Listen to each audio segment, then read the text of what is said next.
It was the late 1960s, and the muscle car era was already in full swing. And as expected, the biggest American automakers were locked in their never-ending battle of supremacy. These big automakers were tripping over themselves to outdo each other. If you produce a powerful muscle car, we will produce another one, more powerful than yours soon enough. You can bet on that, whether you like it or not. That seemed to be the battle cry of this battle of supremacy between these big automakers. Pontiac was raising a lot of dust with their GTO tri-power model.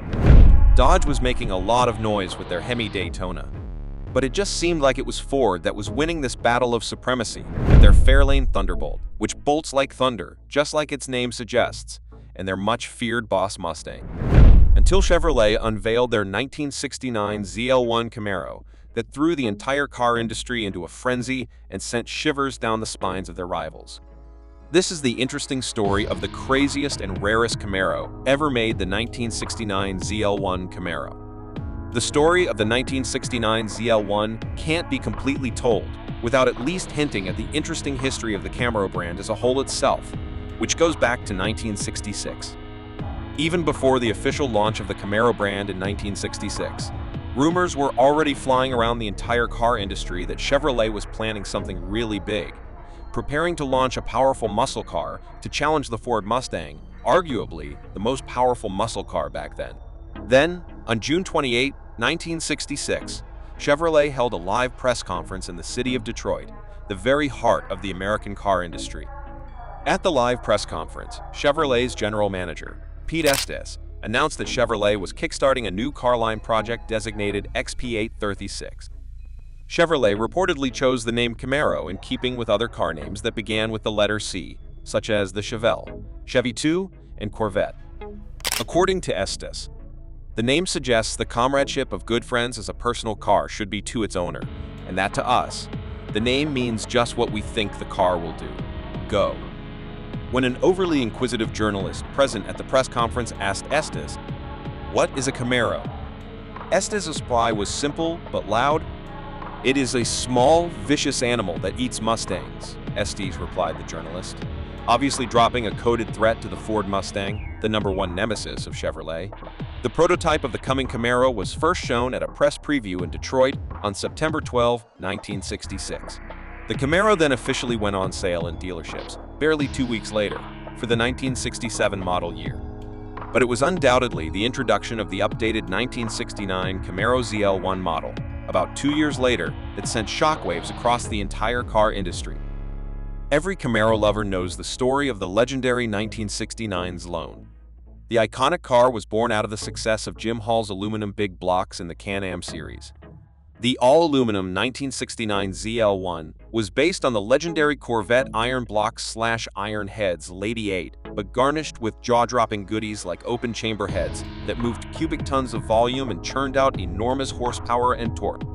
It was the astonishing success of the Chaparral/Chevrolet aluminum big block engines, developed by Jim Hall in the Can-Am series, that inspired a famed car racer named Fred Gibb to suggest to Chevrolet the possibility of developing a Camaro package that would boast of the powerful 4.27 SID V8 engine used by the all-conquering Can-Am Chaparral engine for drag racing. At that time, Chevrolet had been officially out of drag racing for a while. But Gibb was already dreaming of the upcoming Pro Stock class race that would begin with the 1970 NHRA season. So, he felt that a ZL1-equipped Camaro could win big over the Hemi, since the 500-pound ZL1 would enjoy a 150-pound advantage over its rival. Chevrolet agreed to Gibb's plans, and the production of the ZL1 kicked off in earnest. However, the development of the ZL1 engine moved slowly. The project was a most grueling and time-consuming one. First and foremost, the aluminum block required extensive work for street/drag racing use. To tackle this problem, cast iron sleeves were used in the aluminum block, but still retained a 16th-inch groove at the top of the block. Then, the main bearing bulkheads were beefed up, with many of the bolt and stud threads used in the engine lengthened for greater strength. Then, the forged steel rods were made thicker in the caps and the shank base, using bigger 7/16 of an inch rod bolts. Coupled with the open chamber design, the heads received bigger exhaust ports than the Lady 8, boasting bigger 1.88-inch valves. The ZL1 was the first Chevrolet car to make use of the 850 CFM double-pumper Holley carburetor on an open plenum high-rise intake manifold. Once finished, Chevrolet rated the ZL1 at 430 horsepower. But that was only on paper, as dyno tests of factory ZL1S revealed that their output was more in the 550 HP range, making it likely the most powerful engine Chevrolet ever offered to the public. Chevrolet simply never built a quicker production car. The ZL1 weighed just 500 pounds. The car also carried the full 5-year or 50,000-mile warranty and was declared fully street legal. All these mouth-watering features came at a price, though. You don't expect a car as good as the ZL1 to come cheap, do you? Hence, the ZL1 started at a whopping price tag of $7,200, estimated at $60,863 in today's US dollars when adjusted for inflation. But the ZL1 was worth every penny of that price tag, that I can assure you. Chevrolet had initially planned to produce only 50 ZL1 models, but they later exceeded that number and built 69. About 20 of the ZL1 produced went into organized drag racing, winning titles and setting records. The first 50 ZL1 to be produced all received a black vinyl interior.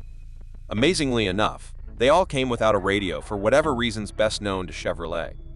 Those first 50 ZL1 were offered in only 5 colors: Cortez Silver, Fathom Green, Dusk Blue, Lehman's Blue, and Hugger Orange. 10 cars were built in each color, and those 10 were split between 4 equipped with M40 transmissions and 6 boasting of M21 transmissions. The exterior trim of the ZL1 featured blue bow tie emblems on the grille and rear panel with Camaro badges on the header panel, deck lid, and fenders. And while iron big blocks were always painted orange, the ZL1 was left in its all-aluminum glory.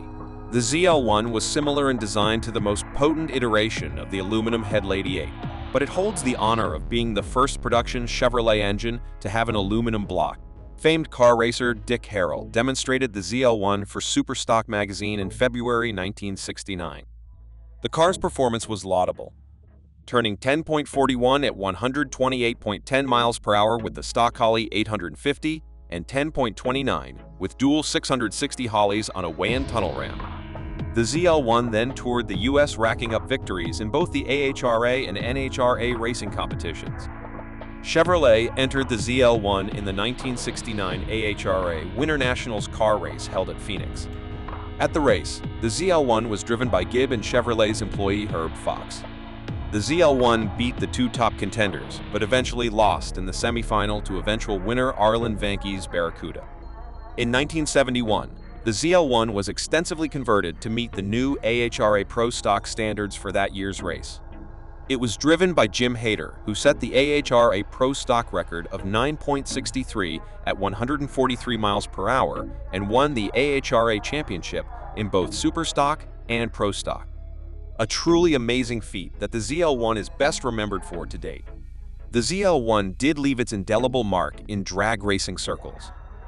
First, of its kind, most powerful, quickest, craziest, and rarest, only one Chevrolet product combines it all: the 1969 Chevrolet ZL1 Camaro.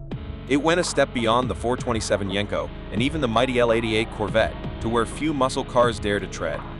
An astounding rarity, the 1969 ZL1 Camaro pays homage to its creators, its history as a world champion drag racing legend, and its status as #1 in the ZL1 lineage of classic Camaros. The ZL1 Camaro is undoubtedly the most famous of the rare aluminum engine racers.